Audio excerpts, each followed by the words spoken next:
Finally tonight, remembering Elizabeth Taylor. Jeffrey Brown begins with this look back at the life of the glamorous actress and icon. She was the last of the Mohicans, the real queen of Hollywood. A woman who didn't just walk onto a set, she owned the air around it. But on March 23, 2011, at Cedars-Sinai Medical Center, the lights finally dimmed for Elizabeth Taylor. The world was told it was cardiac arrest, a clean medical term for a life that was anything but. You see, Elizabeth wasn't just a movie star, she was a fighter who spent 7 decades being chewed up by the very industry that worshipped her.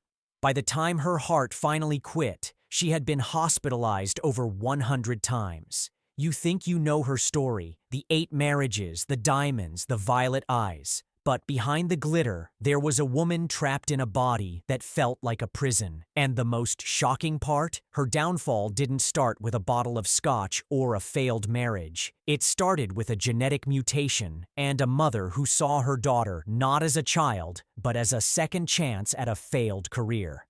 Elizabeth was born different. Those famous, luscious eyelashes, they weren't a Hollywood trick.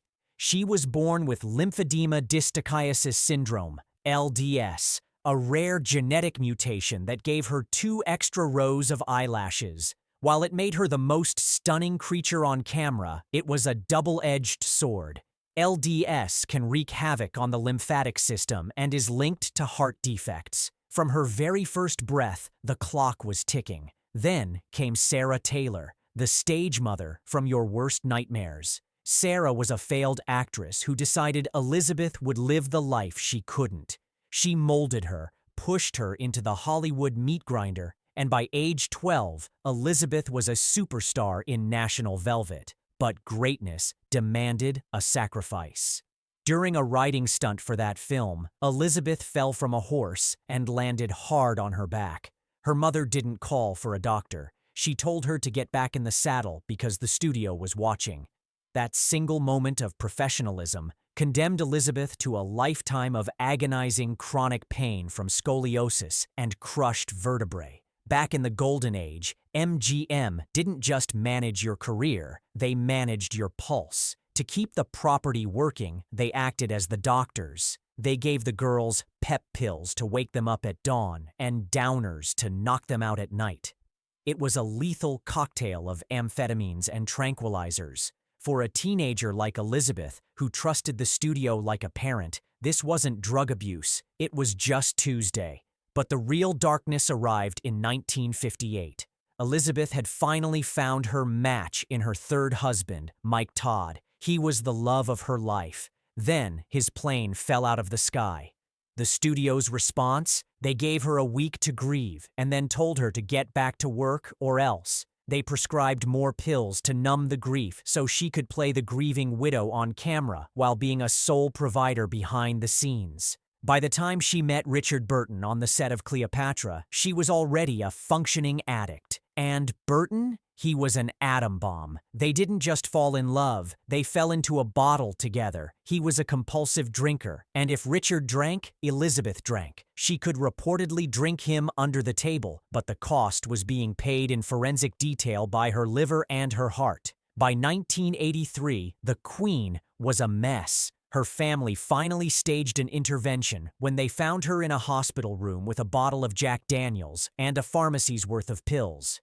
The records revealed something truly explosive. Over one 10-year period, she had been given hundreds of prescriptions for opiates, stimulants, and antidepressants. In one 17-day stretch alone, she was prescribed 600 pills. It was a staggering assault on her major organs. Her heart, already weakened by years of smoking 2 packs a day and heavy drinking, was beginning to give out.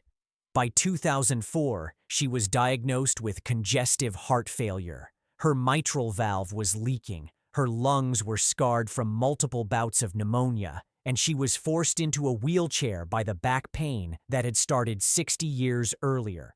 In the end, the Queen of Hollywood did something she had never been allowed to do. She took control. In early 2011, her heart was ballooning to an abnormal size, and her lungs were filling with fluid. Doctors told her she needed emergency open-heart surgery, a brutal, invasive procedure. Elizabeth looked at the doctors, looked at the life she had survived, and simply said no. She had spent her entire life being dictated to by her mother, the studios, her husbands, and her addictions. She refused to let the surgeons dictate her death. She chose to go out on her own terms, surrounded by her family, watching the Academy Awards in her hospital bed and cheering for the King's speech just days before the end. She died tired, but she died free. When they buried her at Forest Lawn, it wasn't just a movie star being laid to rest. It was the end of an era that will never be repeated. They don't make them like Elizabeth Taylor anymore, partly because no one should have to survive what she did just to be a legend. The next time you see those violet eyes on a screen, remember the woman who spent her life batting those double rows of lashes to hide a world of pain. Hollywood got its icon, but Elizabeth Taylor paid the ransom in full.